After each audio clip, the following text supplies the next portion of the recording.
The Zephyrian Council chamber stretched across 3 kilometers of polished obsidian, its curved walls reaching toward a dome that displayed the swirling nebulae of their home system. 12 alien representatives sat in a perfect circle, their bioluminescent skin patterns flickering in complex sequences that served as their primary form of communication. The air hummed with tension as the council discussed their most pressing concern, humanity. High Counselor Vextar raised one of his 4 arms, the gesture causing immediate silence. His towering frame, nearly 3 meters tall, cast long shadows across the chamber floor. Like all Zephyrians, his elongated skull housed a brain capable of processing information at speeds that would make human computers seem sluggish. His skin shifted from deep purple to warning crimson as he spoke.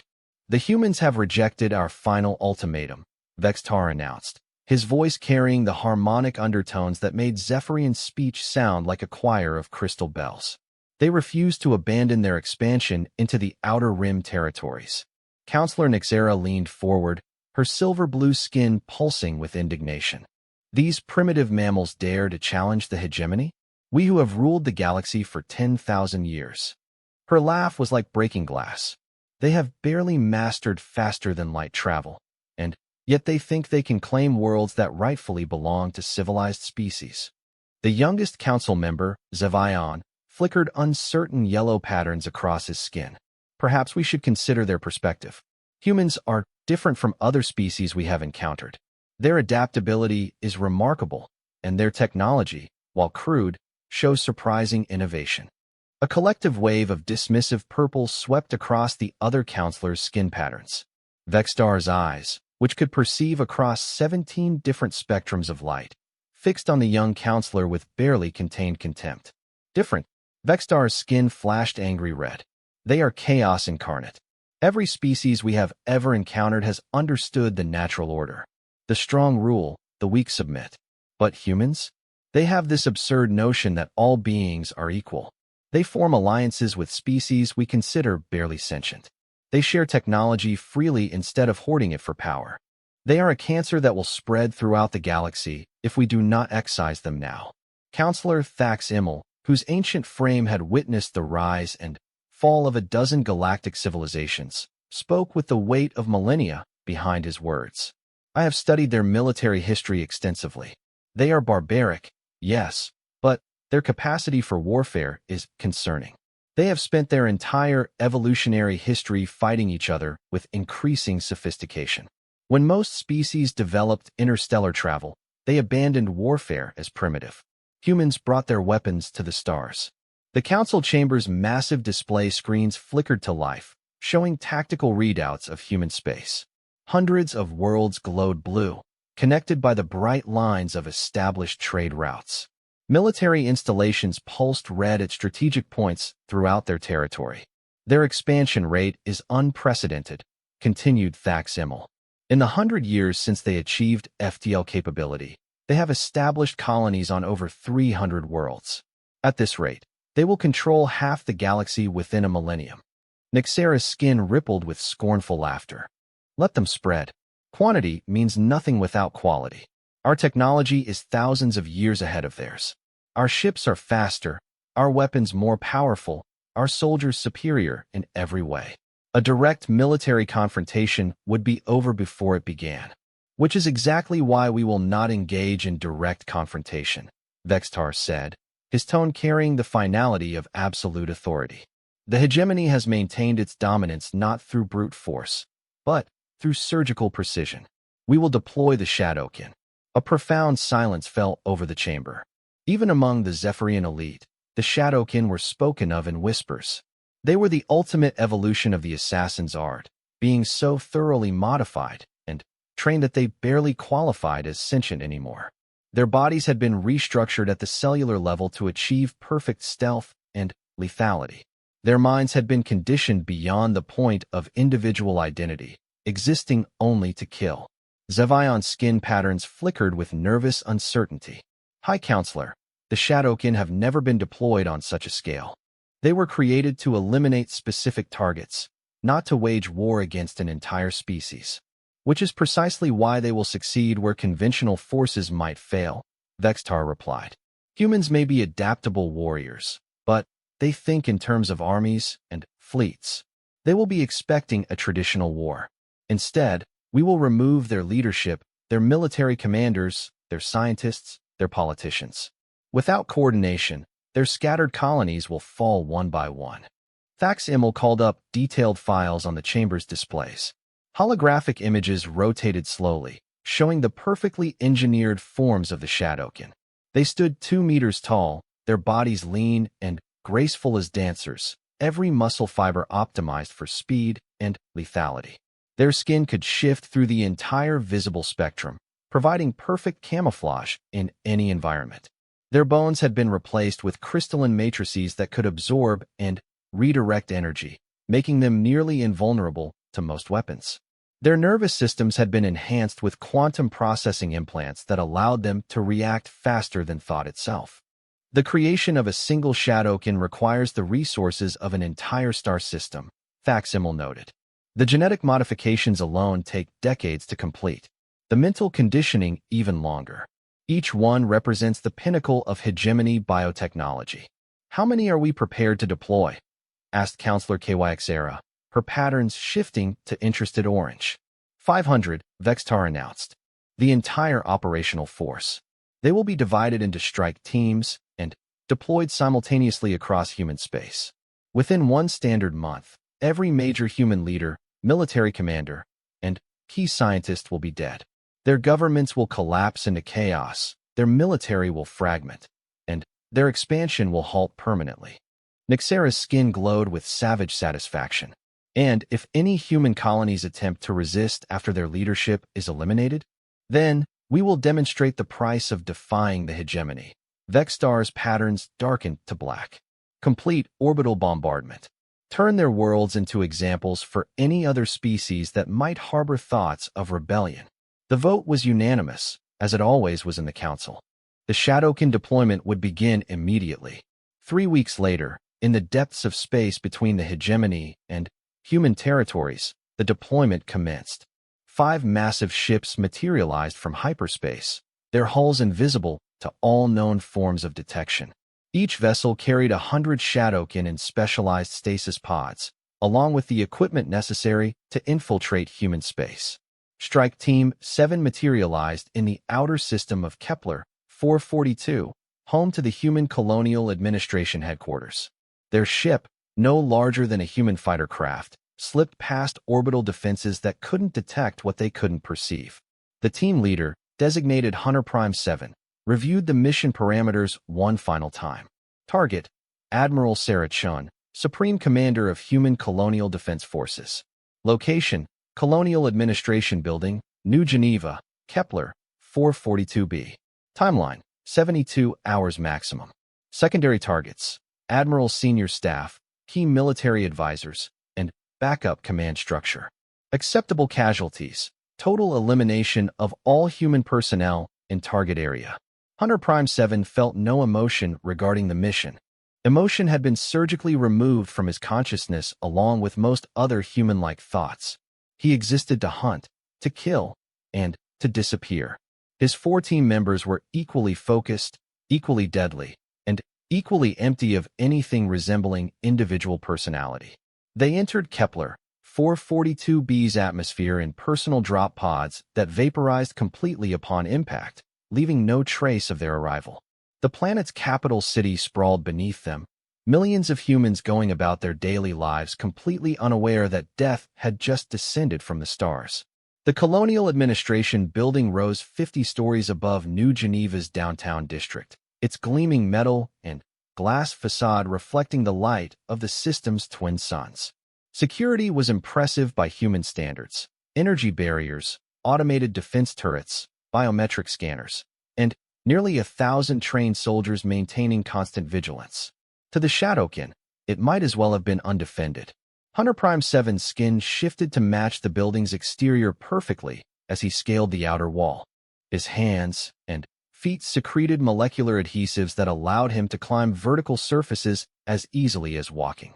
His enhanced vision tracked the movement patterns of every guard, every surveillance device, every automated defense system.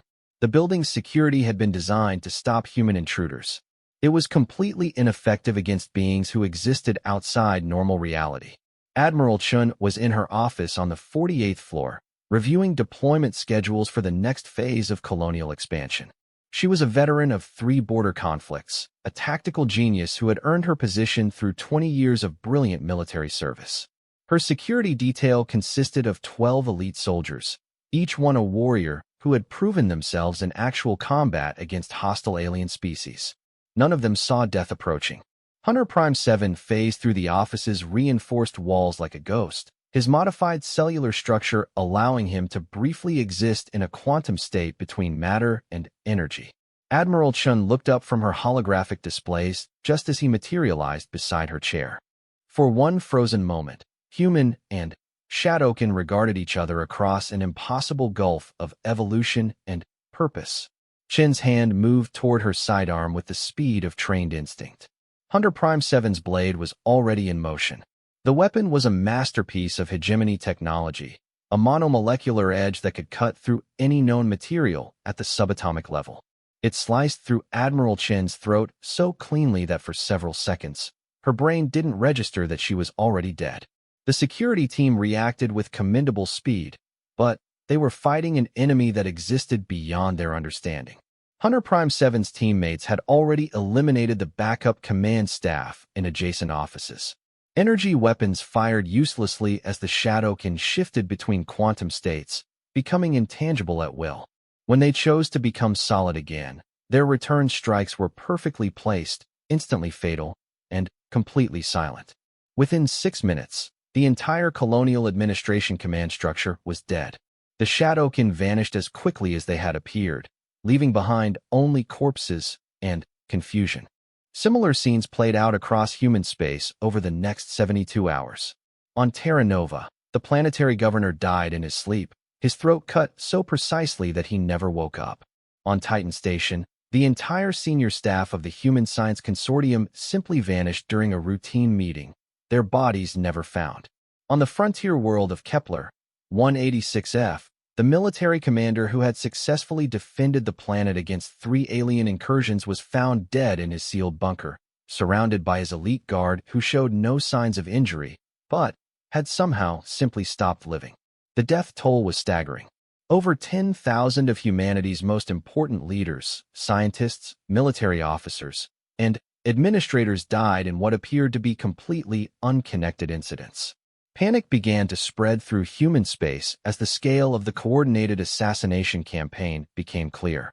In the emergency session of the Human Colonial Senate, Speaker Maria Vasquez struggled to maintain order as reports continued to flood in. The massive assembly hall, capable of holding representatives from over 300 worlds, buzzed with frightened conversations and desperate planning. "The pattern is clear," announced General Marcus Kane, one of the few senior military officers to survive the initial wave of killings. "Someone is systematically eliminating our leadership structure. The attacks are too coordinated, too precise, to be random terrorism. This is warfare, conducted by an enemy we cannot see or detect." Senator David Park from the Centauri colonies stood to address the assembly. "Our intelligence networks have detected no movement of hostile fleets, no buildup of enemy forces. How can we be at war with an enemy that doesn't exist?" "Oh, they exist," General Kane replied grimly. "We just can't see them." Every death scene shows the same impossible characteristics. No signs of forced entry, no detection by security systems, no evidence of struggle. Our people are dying, and we have no idea how or why. Dr. Elizabeth Morrison, the newly appointed head of Human Science Consortium, pulled up holographic displays showing forensic analysis from the crime scenes. "The weapon signatures are unlike anything in our databases. The cuts are too clean, made at the molecular level. The technology required for such precision is centuries beyond our current capabilities." Speaker Vasquez called for order as the debate grew more heated. "The question before us is simple. How do we defend against an enemy we cannot see? Our conventional military is useless if we don't know what we're fighting." An uncomfortable silence fell over the assembly as the magnitude of their situation became clear. Humanity's vast fleets, their advanced weapons, their military genius. None of it mattered if they couldn't find their enemies. That silence was broken by an unexpected voice from the gallery. Permission to address the assembly, Speaker? All eyes turned to see a figure that seemed to emerge from the shadows themselves. He was clearly human, but unlike anyone in the chamber had ever seen. He stood perhaps 5.5 feet tall, dressed in form-fitting black clothing that seemed to absorb light rather than reflect it. His face was partially concealed by a mask that left only his eyes visible, eyes that held depths of knowledge and experience that seemed impossible in someone who appeared barely 30 years old. "And you are?" Speaker Vasquez asked, her security detail moving nervously closer to their positions. "I am Kenji Nakamura," the figure replied, his voice carrying an odd accent that seemed to blend multiple Earth languages. "I represent an organization that your governments have chosen to forget. We have been watching these attacks with great interest." General Kane stepped forward, his hand resting on his sidearm. "What organization?" "I know every intelligence agency, every military unit in human space. I've never heard of you." Kenji's laugh was soft, almost musical. "Of course you haven't, General. We exist in the spaces between your official records. We are the descendants of traditions that your modern world discarded as primitive and obsolete. We are the inheritors of knowledge that you replaced with technology." Dr. Morrison's scanner was reading bizarre energy signatures from the intruder.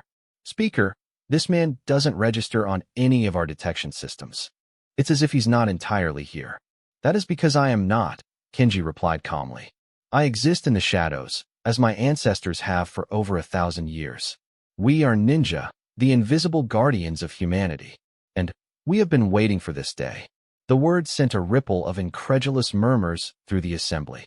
Ninja were legendary figures from Earth's ancient history, warriors and spies who had supposedly possessed supernatural abilities. Most humans considered them mythological, stories told to entertain children. General Kane's expression showed his skepticism. "Ninja are folklore, ancient warriors who supposedly had magical powers.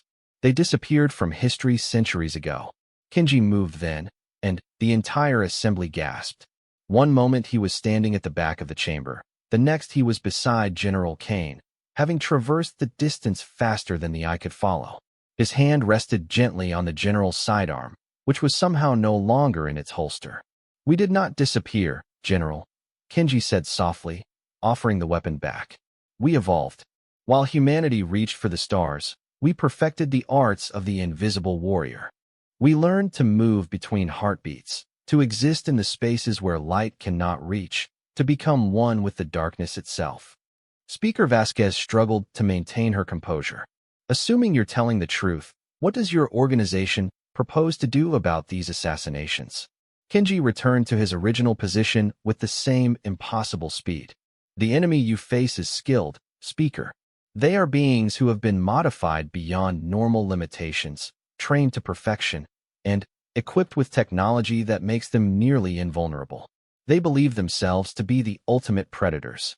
He paused, and when he spoke again, his voice carried a note of grim satisfaction. "They have never faced a ninja." The emergency briefing room deep beneath the Colonial Administration building had been hastily converted into a war planning center. Maps of human space covered every available surface, marked with red dots indicating successful assassinations, and yellow triangles showing suspected infiltration points. General Kane paced between the displays, his weathered face showing the strain of fighting an invisible enemy.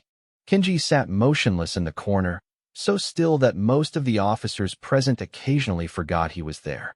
When he did speak, his words carried weight that made seasoned military veterans pause and reconsider their assumptions. "You're thinking like soldiers," he said quietly, causing every head in the room to turn toward him. "You want to deploy fleets, establish defensive perimeters, create secure zones. All of that is useless against this enemy." Colonel Sarah Martinez, one of General Kane's most trusted advisors, frowned at the apparent criticism. "Then, what do you suggest? We can't just sit here and wait for them to kill us all." Kenji rose from his seat with fluid grace, moving to one of the tactical displays. His finger traced the pattern of attack sites across human space. "Look at their strategy. They are not random killers. Every target serves a specific purpose in destroying your command structure. They understand human psychology, human organizational patterns. They know that removing key leaders will cause your entire system to collapse into chaos. Dr. Morrison, who had been analyzing the forensic data, looked up from her workstation. The attack patterns suggest they're operating in small teams. Probably no more than 5 individuals per strike force, based on the timing and coordination of simultaneous hits. 500 total, Kenji said without hesitation. 100 teams of 5 Shadowkin each. The certainty in his voice made General Kane stop pacing. How can you possibly know that? Because I have encountered their kind before, Kenji replied. Not these specific beings, but others created by the same civilization. The Zephyrian hegemony has used modified assassins for 3,000 years. Always in groups of 5. Always with the same tactical doctrine. Colonel Martinez leaned forward. You fought the hegemony before? When? Our records show first contact with them was only 6 months ago. Kenji's eyes held depths of memory that seemed to stretch far beyond his apparent age. My order has protected humanity from threats that your governments never knew existed. We have been the watchers in the dark, the guardians of secrets too dangerous for public knowledge. The hegemony has been probing human space for decades, testing our defenses, learning our weaknesses. General Kane's expression showed his frustration with the mysterious warrior's cryptic answers. If you knew about this threat, why didn't you warn us? Thousands of people are dead because we were unprepared. Because warning you would have accomplished nothing, Kenji replied calmly. Your conventional forces cannot detect Shadowkin, cannot track them, cannot fight them. Any defensive measures you might have taken would have been useless. The enemy would have adapted their tactics and achieved the same result with slightly more effort. Dr. Morrison pulled up a 3-dimensional model of the attack patterns. So what's your plan? If our technology can't touch them, how do you propose to stop them? Kenji moved to the center of the room, and suddenly, the lights seemed to dim around him. He raised one hand, and shadows began to coalesce around his fingers like living things.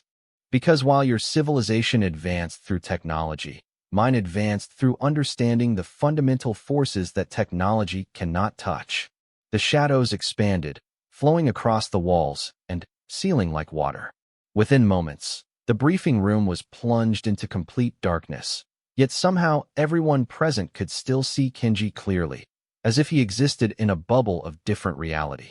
This is impossible, Colonel Martinez whispered. Light doesn't work that way. Physics doesn't work that way. Physics is just your current understanding of universal laws. Kenji's voice seemed to come from everywhere and nowhere. There are deeper truths, older sciences that your people have forgotten in their rush to reach the stars. The Shadow can believe they control darkness and invisibility.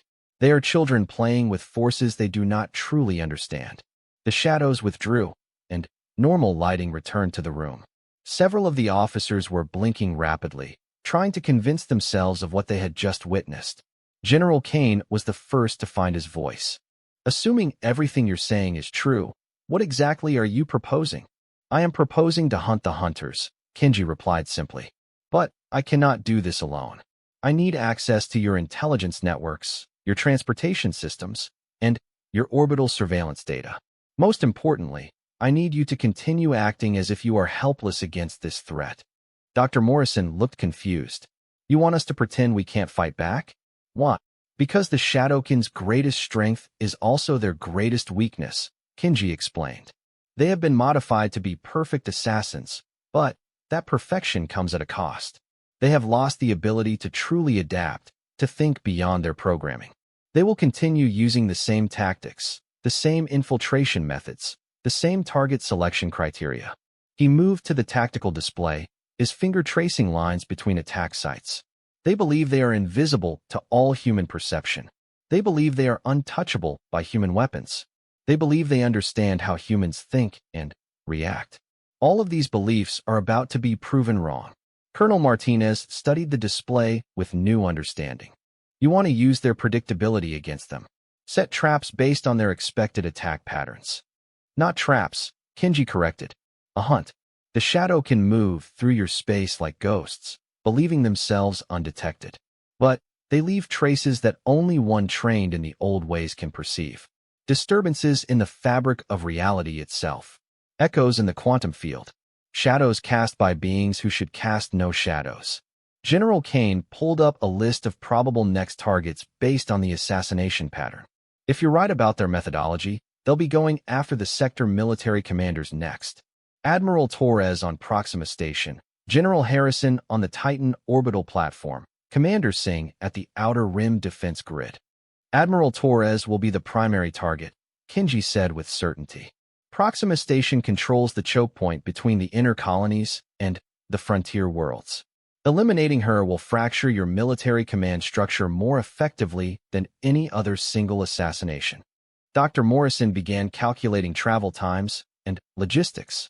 Proxima Station is 18 hours away at maximum burn. If you're right about the timing, the Shadowkin team assigned to Admiral Torres is probably already en route. Kenji nodded. They will arrive within the next 36 hours. They will spend 12 hours observing the station, learning its routines and security patterns. They will strike during the next scheduled shift change, when the maximum number of personnel are moving through the corridors. The certainty in his predictions was unsettling to the military officers present. Colonel Martinez voiced what they were all thinking. You sound awfully confident about enemy tactics you claim to have never directly observed. I have observed them, Kenji replied. Not these specific Shadowkin, but their predecessors. The hegemony has used similar forces against other species for millennia. Their methods never change because they have never needed to change. Until now. General Kane made his decision. What do you need from us? Transport to Proxima Station, arriving 6 hours before the expected attack. Complete freedom of movement once we arrive. And, most importantly, Admiral Torres must continue her normal routine. If the Shadow can detect any changes in station operations, they will abort and select a different target. Dr. Morrison looked up from her calculations. How exactly do you plan to fight beings who can turn invisible and phase through solid matter? Kenji's smile was barely visible beneath his mask, but it was cold as winter night. The same way my ancestors fought demons and spirits that the rational mind insisted could not exist, with techniques that predate your scientific method by 1,000 years. The Shadowkin have forgotten that there are forces in the universe older than their technology. 6 hours later, Kenji stood in the observation deck of a fast courier ship as it dropped out of hyperspace near Proxima Station.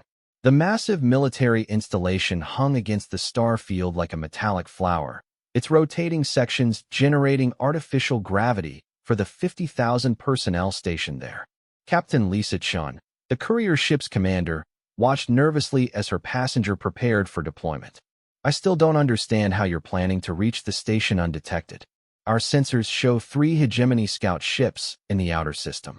If they're really invisible to our detection systems, they could be anywhere. Kenji was making final adjustments to equipment that looked like nothing the captain had ever seen. Instead of advanced technology, his gear appeared to be a collection of ancient weapons and artifacts. Curved blades that seemed to absorb light, small metal objects covered in intricate symbols, and, most unsettling of all, a mirror that showed no reflection. I will not be using your technology to reach the station, Captain, Kenji replied.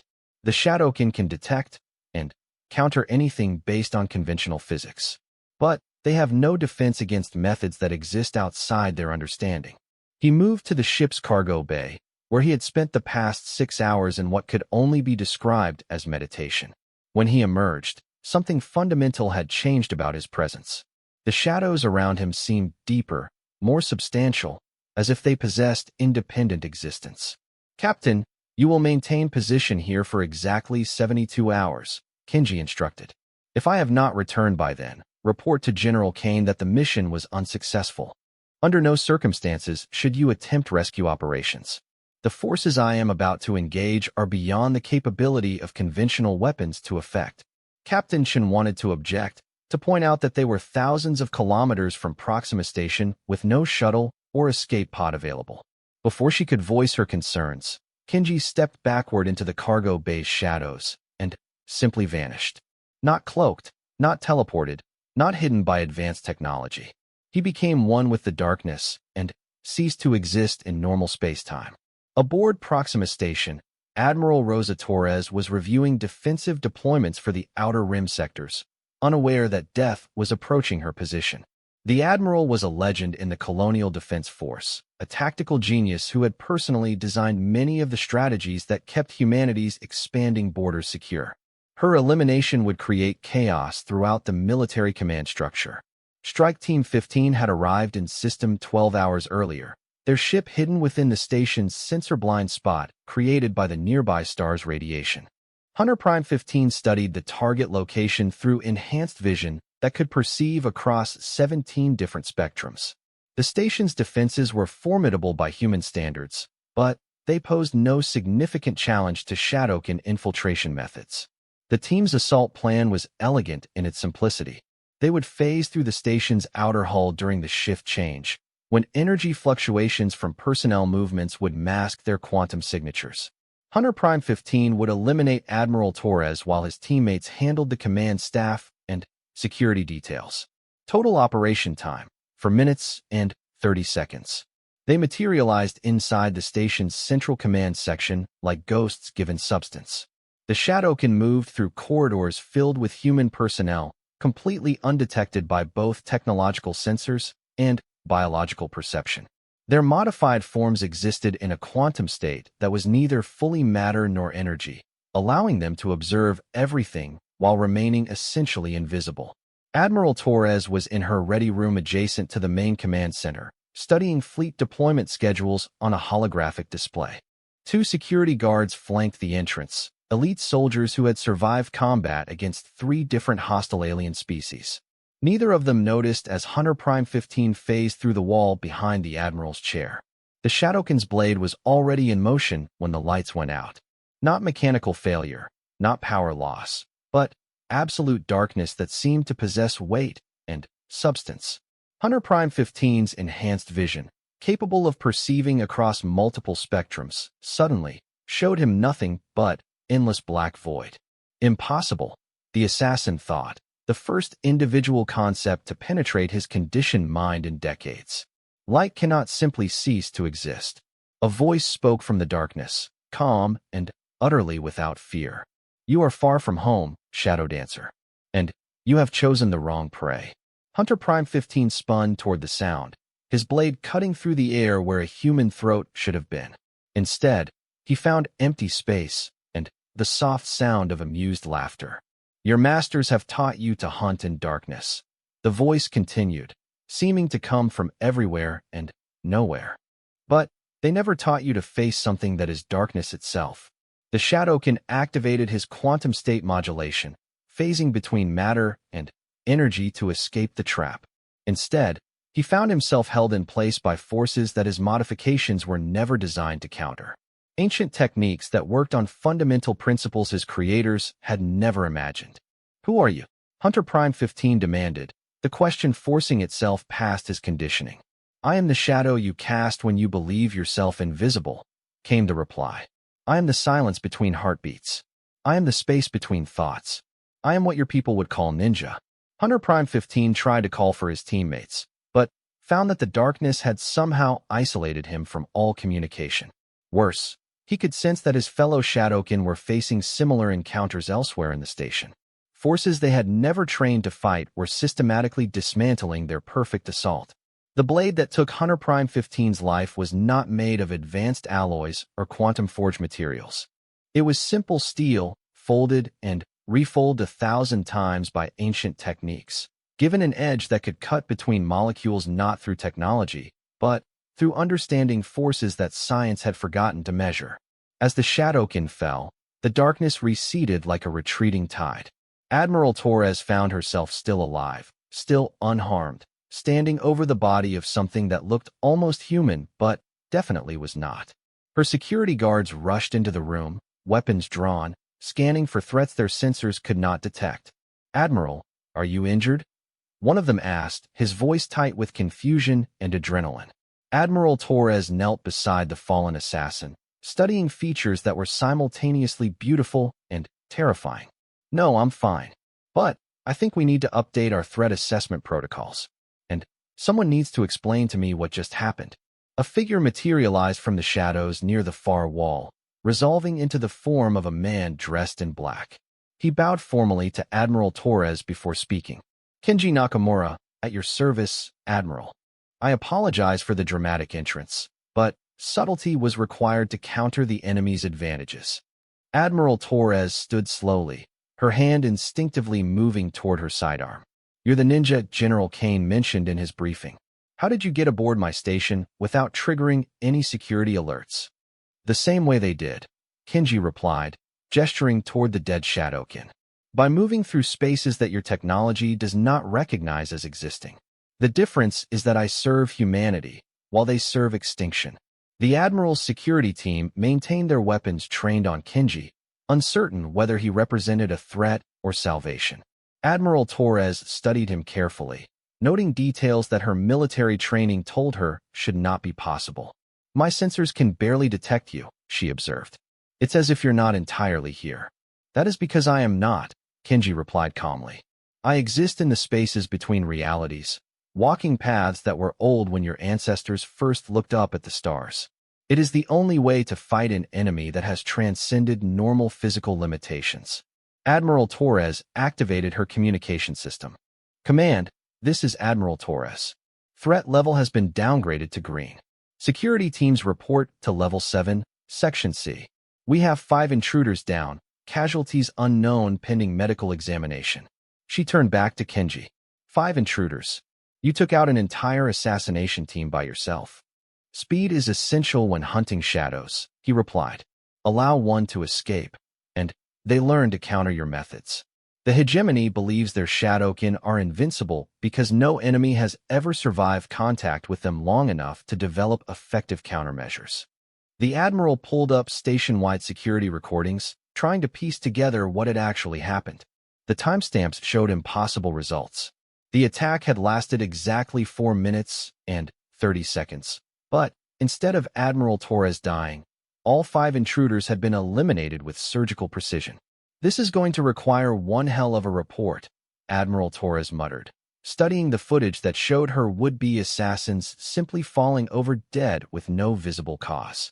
How am I supposed to explain to Colonial Command that an ancient Earth warrior tradition just saved the station? Kenji was already moving toward the shadows near the wall. You will tell them exactly what happened, Admiral. And you will tell them that the age of hiding is over. The Shadowkin were the hegemony's ultimate weapon. They're perfect soldiers. Now they know that perfection has flaws. He paused at the edge of the light, his form already beginning to blur and fade. The next phase of this war begins now. The hunters have become the hunted. Admiral Torres watched in fascination as he melted back into the darkness. Wait, how many of you are there? How long have you been protecting humanity without us knowing? His voice came back to her from the shadows, distant but clear. We are enough, Admiral. We have always been enough. And we have been waiting for this war for a very long time. As silence returned to the ready room, Admiral Torres found herself staring at the bodies of beings that should not have been able to die. Her military mind was already analyzing the implications of what she had witnessed. If the mysterious ninja could defeat the hegemony's ultimate assassins, then perhaps humanity's situation was not as hopeless as it had seemed. But she also understood that they had just crossed a threshold from which there could be no return. The invisible war had become visible. The hidden guardians had revealed themselves. And somewhere in the depths of space, the hegemony was about to discover that their perfect weapons were not perfect enough. High Counselor Vextar stood before the massive tactical display in the hegemony's primary war chamber, his skin patterns flickering through colors that had no names in any human language. The data streaming across the screens should have been impossible. 17 Shadowkin strike teams had gone silent simultaneously across human space. Not captured, not detected, not defeated in battle, simply gone. Explain this to me, he commanded, his harmonic voice carrying undertones of barely controlled rage. Our most perfect weapons, beings we have spent millennia perfecting, are disappearing as if they never existed. Counselor Thax Immel manipulated the holographic displays with his four-armed grace, calling up detailed mission reports from the surviving Shadowkin teams. The pattern is unlike anything in our historical records, High Counselor. Strike teams report engaging targets successfully, then all communication ceases. When backup teams investigate, they find only the molecular residue of our forces. Molecular residue? Nyxera's skin flashed angry crimson. You mean they're being vaporized? What weapon could completely destroy a Shadowkin's enhanced crystalline structure? Facsimil's ancient features showed profound confusion. That is just it, Counselor. There is no evidence of weapons discharge, no energy signatures, no quantum disturbances that would indicate technological warfare. Our forces are simply ending. Vextar's skin shifted to deep purple, the color of dangerous thought among his species. Show me the surveillance data from the failed missions. The chamber's displays flickered to life, showing hazy recordings from Shadowkin helmet cameras. The images were disturbing in their normalcy. Human targets went about their routines, unaware of impending death. Shadowkin moved through human installations like ghosts, their presence undetected by any security system. Then, the recordings simply stopped. Not static, not interference, not damage. They ended as if the devices had never existed. This is impossible, Zevion spoke up, his youthful patterns flickering with uncertainty. Shadowkin armor records everything across 17 different spectrums. The data storage systems exist in quantum stasis, protected by the same fields that make the warriors themselves invulnerable. Nothing can simply erase them. Counselor KYXera leaned forward, studying the data with her enhanced perception. Unless we are dealing with forces that exist outside our understanding of physics. The suggestion sent ripples of dismissive purple across most of the council members' skin. Vextar's patterns darkened to black. You sound like the primitive species we have conquered, speaking of magic and spirits. We are beings of science, of evolved understanding. There is no force in the universe that our technology cannot measure and counter. Then, explain the disappearances, KYXera challenged. Explain how an inferior species is destroying our most advanced warriors without leaving any trace of how it was accomplished. Facsimil called up additional files, his ancient memory accessing records that dated back thousands of years. Perhaps the humans are not as inferior as we assumed. My archives contain references to similar incidents from our earliest expansion period. Species that seemed primitive but possessed knowledge we could not comprehend. Vextar's skin flashed warning red. Those species were eliminated completely. We learned to recognize and counter unconventional abilities before they could threaten our dominance. All but one, Facsimil said quietly. There was a species we encountered 12,000 years ago, early in our expansion. They called themselves something that translates roughly as Shadow Walkers. They had no advanced technology, no starships, no energy weapons.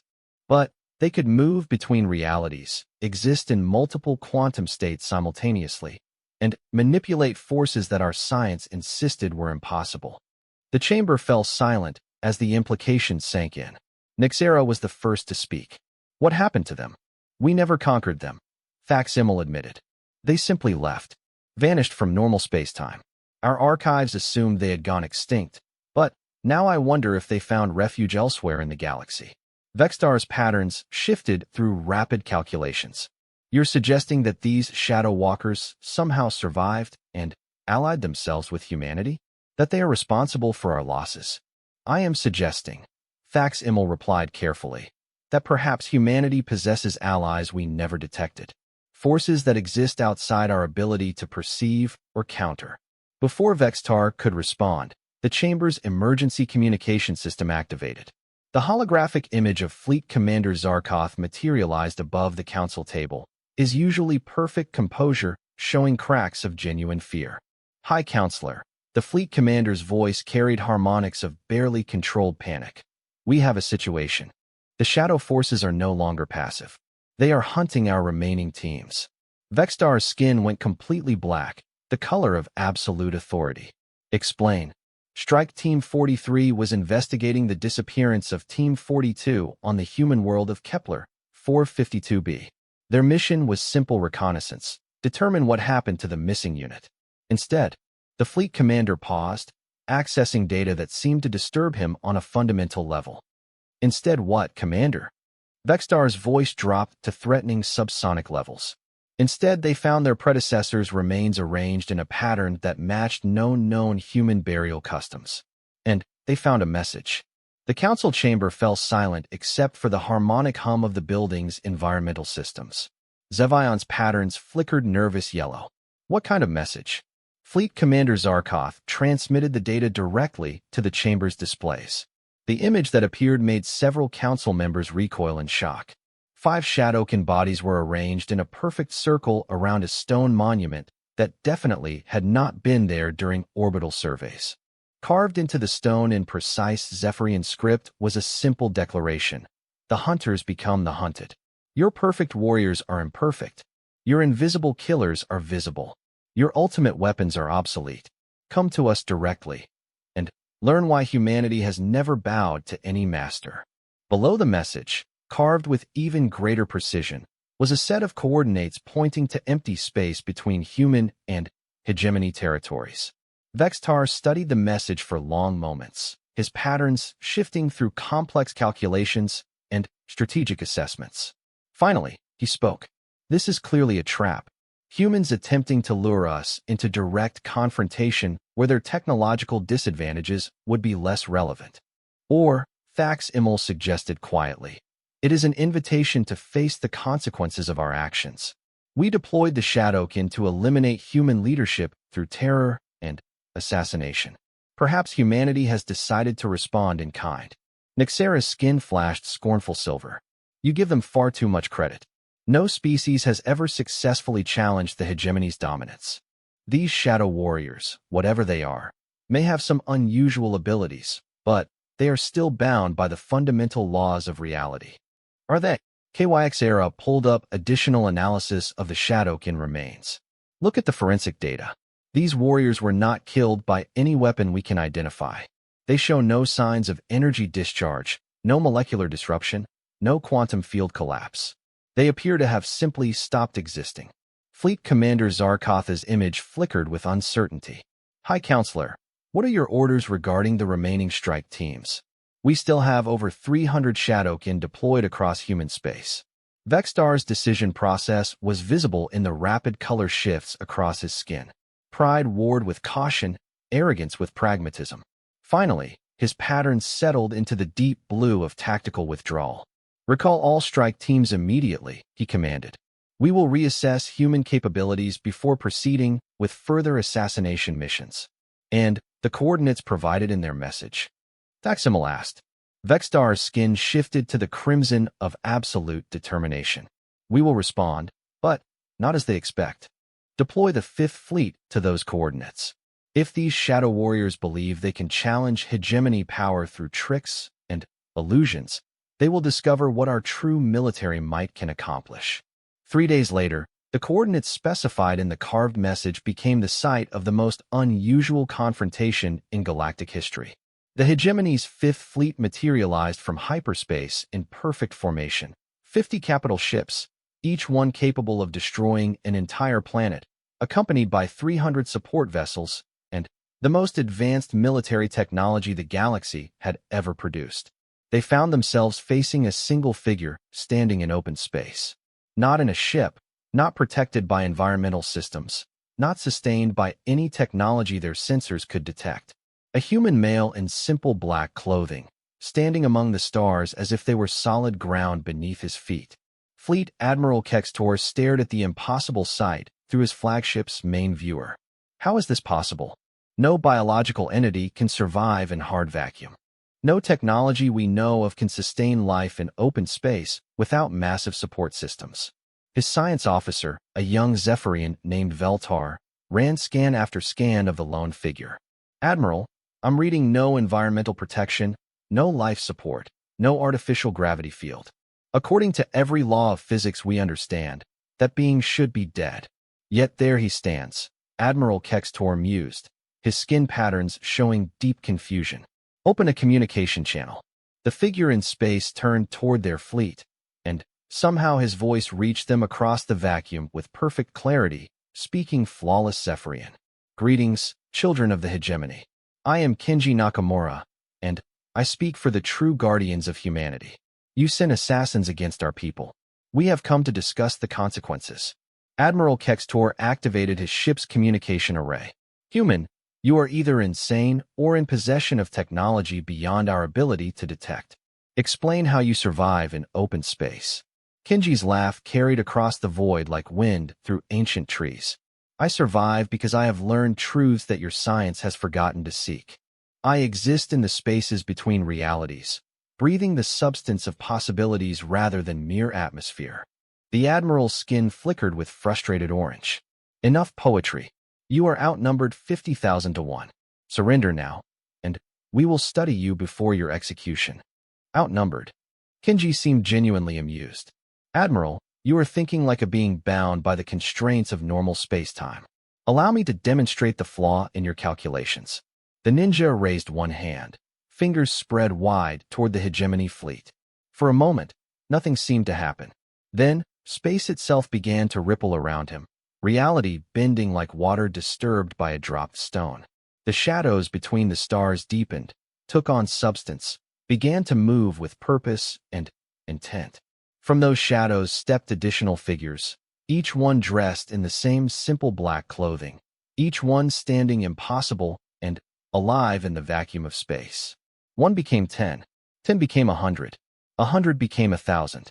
You deployed 500 assassins against humanity. Kenji's voice carried to every ship in the fleet simultaneously. We answer with equal numbers. The difference is that your Shadowkin were created through technology. We became what we are through understanding forces that your technology cannot touch. Admiral Kextor's skin went completely white, the color of absolute shock. His sensors showed nothing. No ships, no technology, no energy signatures that would explain the presence of 1,000 beings standing in open space. Yet there they were, visible to every camera, every view screen, every optical sensor in the fleet. Impossible, his science officer whispered. They cannot exist. They violate every known law of physics. Kenji's voice reached them again, now carrying harmonics that seemed to resonate from inside their own minds. Your laws describe how reality normally functions, Admiral. They do not limit what reality can become when properly understood. The ninja gestured, and, suddenly, the space around the hegemony fleet filled with light that existed nowhere on any electromagnetic spectrum. Ships that had been designed to be invisible to all known forms of detection suddenly stood out like beacons against the darkness. You have hidden in shadows for millennia, Kenji continued, believing that invisibility granted you power. Today you learn that true shadows serve different masters. Admiral Kextor made the decision that would later be studied in military academies across the galaxy. Faced with forces he could not understand, abilities that violated everything he had been taught about the universe, he chose wisdom over pride. Stand down all weapons, he ordered his fleet. Do not engage the unknown forces. His tactical officer's skin flashed shocked yellow. Admiral, our firepower could destroy this entire system. We have overwhelming technological superiority. Against an enemy we can see and understand, the Admiral replied. These beings exist outside our ability to comprehend. Attacking them would be like trying to destroy mathematics with artillery. Kenji nodded approvingly, his image somehow clearly visible to every member of the fleet despite the vast distances involved. Wisdom, Admiral. Your species survives because occasionally wisdom overcomes arrogance. What do you want, Shadow Walker? Admiral Kextor asked, using the ancient term from Thaximmel's archives. The same thing we have always wanted, Kenji replied. To protect humanity from those who would destroy it. Your hegemony has ruled through fear and domination for 10 millennia. That age is ending. Admiral Kextor's patterns shifted to confused orange. You speak as if you have existed for millennia. Yet humans have only achieved interstellar travel within the past century. We have existed far longer than you imagine. Kenji's voice carried depths of memory that seemed to echo from the beginning of time itself. We walked between worlds when your species first looked up at the stars. We have been waiting for the day when humanity would need defenders against threats they could not perceive. The 1,000 figures began to move through space, not toward the fleet, but around it, weaving patterns that defied rational explanation. As they moved, reality itself seemed to shift and flow, showing the hegemony forces glimpses of other dimensions, other possibilities, other ways the universe could function. Your message spoke of consequences, Admiral Kextor said carefully. What are your demands? Kenji's form seemed to grow larger, more substantial, until he appeared to stand as tall as the flagship itself. The hegemony will withdraw from human space completely. You will not send assassins, you will not attempt conquest, you will not interfere with human expansion. In return, we will not demonstrate what we learned from dismantling your Shadowkin.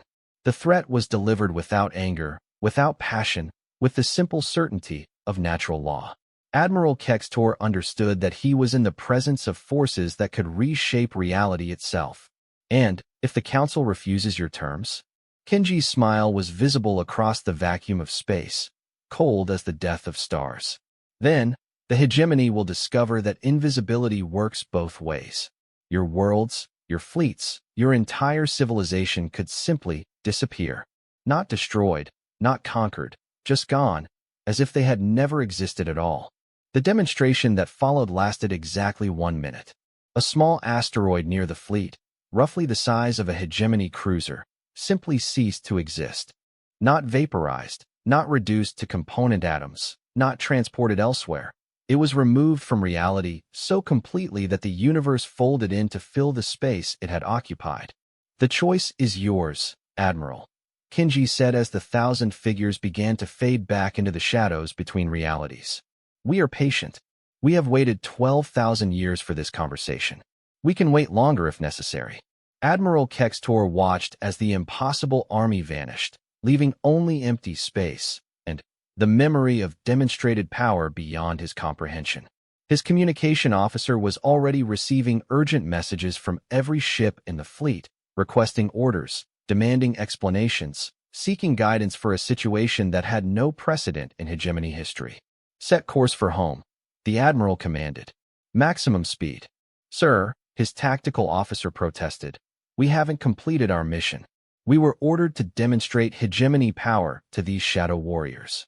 Admiral Kextor's skin shifted to the deep blue of profound understanding. Officer, we just witnessed a demonstration of power that makes our entire civilization look like children playing with primitive tools. I will not risk the lives of 50,000 crew members by challenging forces that could erase us from existence without apparent effort. As the Fifth Fleet prepared to enter hyperspace, Admiral Kextor composed his report to the High Council. It would be a report that changed the course of galactic history, the first time in 10 millennia that the hegemony had encountered a force it could not overcome through technology and military might. In the depths of space, Kenji Nakamura stood alone among the stars, watching the alien fleet depart. Around him, the shadows held the forms of his brothers and sisters, the guardians who had protected humanity for longer than recorded history. Will they listen? Asked a voice from the darkness, speaking in ancient Japanese. They will listen, Kenji replied. They have seen truth beyond their science, power beyond their technology. The age of their dominance ends here. And if they do not listen? Kenji's smile held depths of knowledge accumulated across millennia. Then, they will join the other empires that thought themselves eternal. The shadows remember them all. As the last hegemony ship vanished into hyperspace, Kenji began the journey back to human space. Behind him, the universe settled back into its normal patterns, but the memory of bent reality lingered like an echo of possibilities yet to come. The war was over before it had truly begun. The hunters had indeed become the hunted, and, in learning that lesson, the galaxy had discovered that some guardians never sleep, some shadows never fade, and some protectors never abandon those they have sworn to defend. Humanity would continue its expansion to the stars, but now they would not walk alone. In the spaces between realities, in the shadows that existed beyond normal perception, their protectors would continue their eternal watch. The age of hiding was over, but the age of protection had only just begun.